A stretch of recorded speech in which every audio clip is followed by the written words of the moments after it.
Okay, so Biden is officially out of the 2024 race, and he's giving Kamala Harris his full endorsement. Big news. Yeah, so we could be looking at the first female president, potentially. It's huge, a truly pivotal moment in American history. And, well, you've all been asking us for a deep dive into Kamala Harris, so we've gathered a ton of information. A mountain of sources. Yeah, news articles, biographies, you name it, all to give you the clearest picture of her life and career. So you can understand the experiences that have shaped her as she makes her run for president. Exactly. Okay, so let's just dive right in. Early years. What? Born in Oakland, California, 1964, to immigrant parents. Her dad was a Black Jamaican economist, and her mom, an Indian cancer researcher. And both super involved in the civil rights movement. Wow. So she was exposed to activism really early on. Some sources even said she was practically raised at marches and protests. Imagine that impact. Surrounded Surrounded by discussions about justice, equality from such a young age. Right. So it's no wonder those things became central to her life, to her career. Absolutely. And that path to justice, it led her to Howard University. A historically Black college, which she chose. After spending years in mostly white schools, it was a deliberate decision It seems like. to connect with her heritage even more deeply. And this is the 80s, during the heart of the anti-apartheid movement. Harris was right there on the front lines, organizing protests. Wow, finding her voice. Yes. And then she makes a pretty big jump from those protests at Howard to, well, the courtroom as a prosecutor. A lot of people questioned her on that, some friends even. They thought real change couldn't come from within the DA's office. But she believed in holding people accountable Exactly. while also working to reform the system. A complex approach, to say the least. And speaking of complex, her time as San Francisco's district attorney, the first African-American and first South Asian American woman to hold that office, it wasn't without controversy. No, it definitely wasn't. Her record on the death penalty, the three strikes law, these are all things that still spark debate. Hugely nuanced issues. For example, she opposed the death penalty personally, but also upheld it as part of her job. Right, so some people praised her while others criticized her. It makes you think, how do you balance personal beliefs with, your duty in those positions? It's a tough question, and it followed her throughout her career. And those criticisms seem to follow her to the role of California's Attorney General, right? He did, yeah. And it's something people still debate today. Some argue her policies, like the truancy program, the one aimed at keeping kids in school. Yeah. Some said it ended up hurting low-income families and communities of color more than it helped. Even if it was well-intentioned, it's like those policies sometimes have unintended consequences. Yeah, sure. Especially for groups that are already facing more obstacles. Makes you think about the complexities of trying to create change within these systems, right? Exactly. So she's dealing with these criticisms. And then in 2016, she makes a big jump to the national stage, wins a seat in the U.S. Senate. And not just any Senate seat, the second Black woman in history to hold that office. Shows how much things were changing politically. And it shows her ambition, her ability to connect with voters on a national level. And she really became known in those Senate hearings, remember. Her questioning style was so sharp. Oh, absolutely. Especially during those high-profile ones, like the Kavanaugh hearings. Yeah, her questioning was really pointed. People were glued to their TVs. Some loved her for it. Her toughness said she was holding powerful people accountable. Others, they thought she was too aggressive, too political. It's like everything gets viewed through this partisan lens these days. It's true. Makes it hard to just talk about complicated things. So true. But it wasn't all hearings, of course. She was also working on legislation. Right, like what kind of stuff? Affordable childcare, criminal justice reform, even a bill to address those racial disparities in maternal mortality rates we were talking about. Issues that touch so many people's lives. Yeah, things that go beyond those political divides. And on a personal note, she got married around this time too, right? To Doug Emhoff.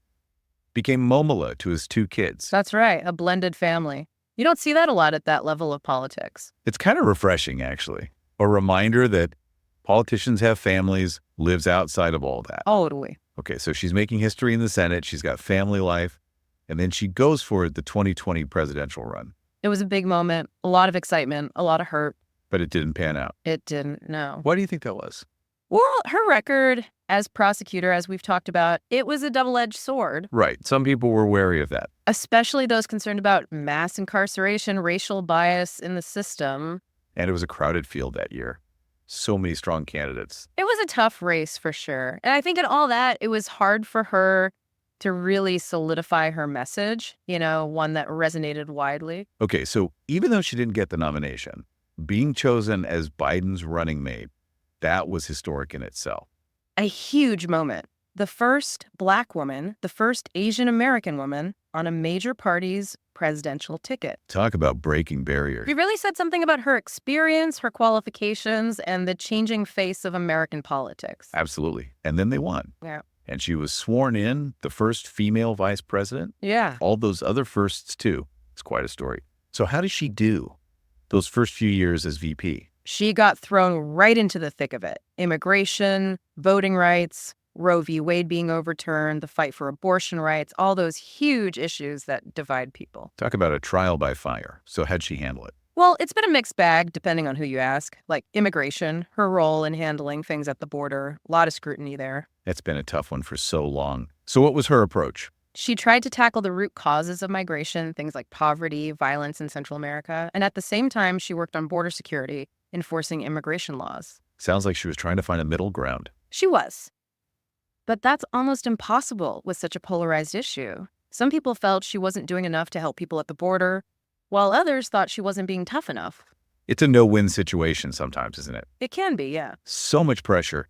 And then Biden bows out of the 2024 race, and suddenly she's the one in the spotlight. All eyes on her. What a turn of events. And one of the biggest hurdles, if she does decide to run, there's a good chance she'll be up against Trump again. Wow, talk about a rematch. Yeah. But with the roles reversed this time? It'd be a historic election, forcing everyone to really think about the direction of the country, race, gender, identity, the role of government. All of it would be front and center. It's interesting how her candidacy kind of brings all that to the forefront, isn't it? It does. This election, it's about more than just policies. It's about who we are as a country, what kind of future we want. You mentioned this earlier, but I'm curious. How do you think her background, her own experiences would shape her presidency if she wins? It'd be huge. I mean, to have a president who truly understands the challenges faced by women, people of color, immigrant communities, that's a whole new perspective in the White House. Right. We talked about those early years, those marches with her parents.